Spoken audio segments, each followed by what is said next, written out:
Hello, friends. This is the program Empire of Lies, where we discuss manipulation and disinformation in the Russian media, Thieves England, and the hijacking of the Dagger, why Russian TV needs a new enemy #1. In the latest episode of Evening with Solovyov, we see a complete framework for a grand explanation of the world. A good Russia fends off the sinister machinations of London, NATO, and foreign agents, while simultaneously strengthening ties with its post-Soviet neighbours.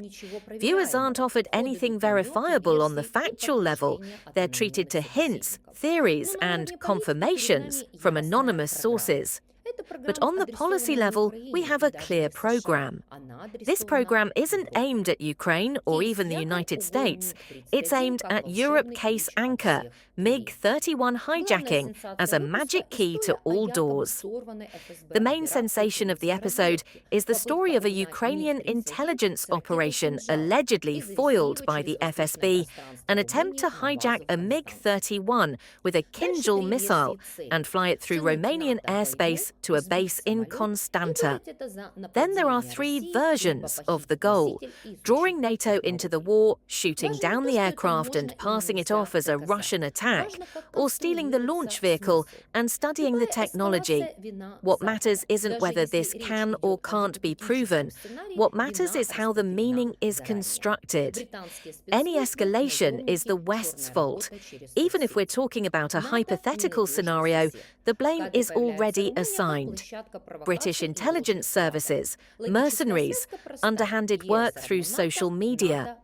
NATO is an unreliable neighbour. Romania appears in the picture as a platform for provocations and false flags.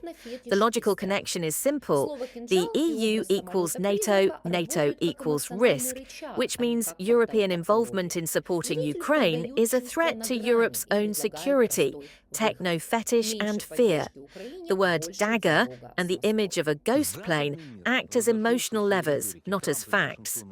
The viewer is sold a feeling of being on the edge and offered a simple solution: less support for Ukraine, more dialogue with Moscow.